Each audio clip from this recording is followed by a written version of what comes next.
Hi student, I hope you are safe in your home. आज आम पूर्ण संख्यार अन्यान्य नियम विषय आलोचना करवा। आउ से आलोचना पूर्व मु तुम गोटे छोटिया प्रश्न पचारि आउ जार उत्तर तुम मोर कमेंट बॉक्स रे दब जहाँकि आम नेक्स्ट क्लास रे आलोचना करवा। ना गोटे आंब गछ थिला, से आंब गछरे केते गुड़िए पक्षी बसते। गोटे पिला आसला देखला ना डाल रे पक्षी गुड़े बस गणिला जे 10टी पक्षी बस। से कौन गला गोटे पत्थर उठेला एवं से पक्षी मानू मारिला। तार पत्थर माडरे गोटे पक्षी मरी तले पड़गला। बर्तमान तुम्हें माने गणिकी मत कह जे आउ केतोटी पक्षी से डाल रे बसी। तुम मोर कमेंट बॉक्स रे लिखब आ नेक्स्ट क्लास रे तार उत्तर विषय आम आलोचना करवा। ना आम आगुरी जानिछु 5 + 0 = 5, 9 + 0 = 9, 74 + 0 = 74, -3 + 0 = -3। आमे देखिले जे एक पूर्ण संख्या सह शून्य को जोग कले जोगफल मूल पूर्ण संख्या सह समान हुए। जोग प्रक्रियार एही गुण को अभेद नियम बोली कहा जाए। जमती कि a + 0 = 0 + a = a। बर्तमान आम अन्य विषय प्रति ध्यान देवा ना कौन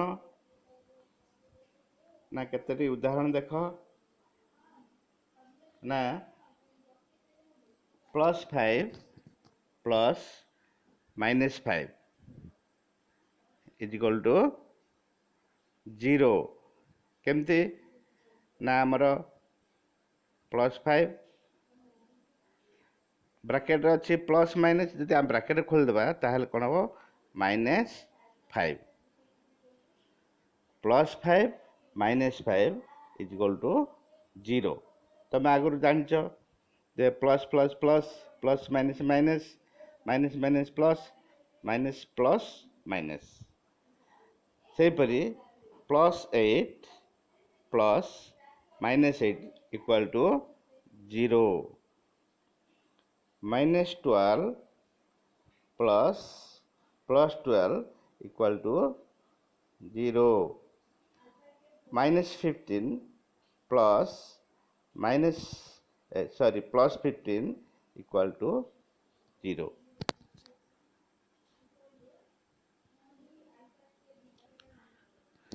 हेले आमे कौन जानले ना जेकोसी पूर्ण संख्यार गोटे विपरीत पूर्ण संख्या थाए। उदाहरण स्वरूप +5 तार विपरीत होची -5, -7 तार विपरीत होची +7। एही भली संख्या मानकु परस्पर जोगात्मक विलोम बोली कहा जाए। ए परस्पर जोगात्मक विलोम जदि आम प्लस करवा अर्थ जेकोसी संख्यार तार जोगात्मक विलोमी संख्या जदि आम प्लस करवा ताहले उत्तर आसीबो 0। जोटा कि देख ये ना a + -a = -a + a = 0। एहीपरि भाव पूर्ण संख्या मध्य जोग क्रियार यही धर्म को विलोमी नियम कहा जाए।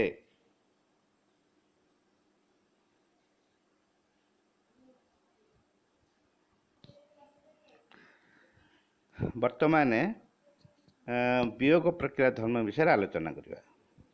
ଏଠି ଦେଖ ନା +5 ମାଇନସ୍ +3 ଇକ୍ୱାଲ୍ ଟୁ +2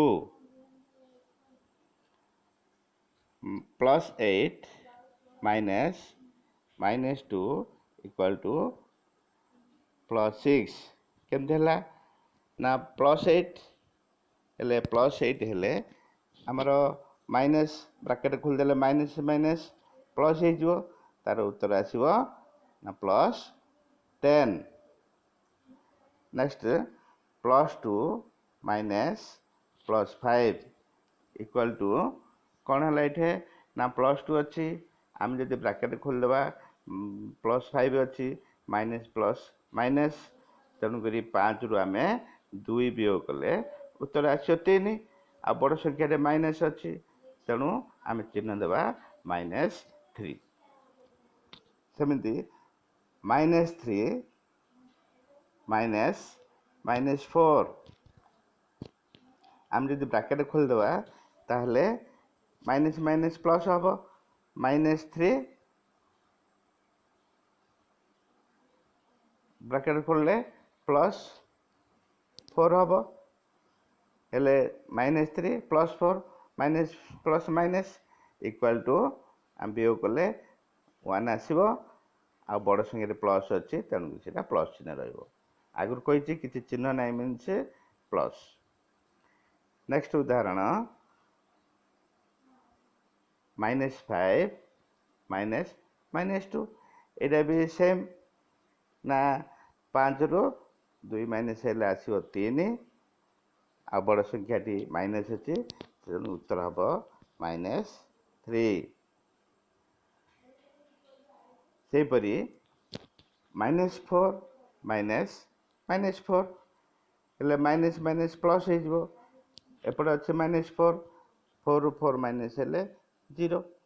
ଆଗରୁ କହିଛି 0ରେ କୌଣସି ପ୍ଲସ୍ ସଂଖ୍ୟା ପ୍ଲସ୍ ଚିହ୍ନ ରହିବନି କି ମାଇନସ୍ ଚିହ୍ନ ରହିବନି।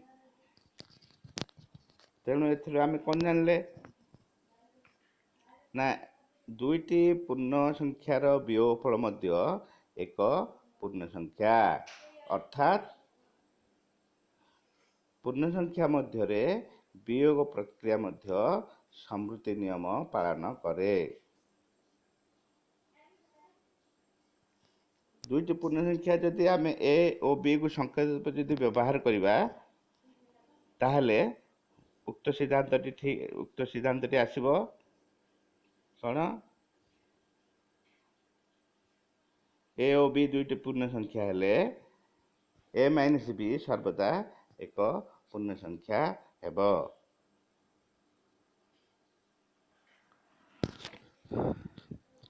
ପିଲେ ବର୍ତ୍ତମାନ ଆମେ ଆଜିର ଆଲୋଚନାରୁ ଜାଣିଲେ ଯେ ଏହି ଅଭେଦ ନିୟମ, ଯୋଗର ଯୋଗାତ୍ମକ ବିଲୋମୀ ଆଉ ବିୟୋଗର ସମୃତି ନିୟମ, ଆଉ ଏହାକୁ ତୁମେ ଭଲ ରୂପେ ଦେଖିବ, ଆଲୋଚନା କରିବ ତୁମ ପିଲାମାନଙ୍କ ମଧ୍ୟରେ। ଆଉ ପୁଣି ଆମେ ନେକ୍ସଟ କ୍ଲାସ୍ରେ ପରେ ବିଷୟ ଆଲୋଚନା କରିବା। ଆଉ ତୁମ ଯେଉଁ ପଚାରିଥିବା ପ୍ରଶ୍ନକୁ ମଧ୍ୟ ତୁମେ ଚିନ୍ତା କରି ମୋର କମେଣ୍ଟ ବକ୍ସରେ ଛାଡ଼ିବ। Okay, bye bye.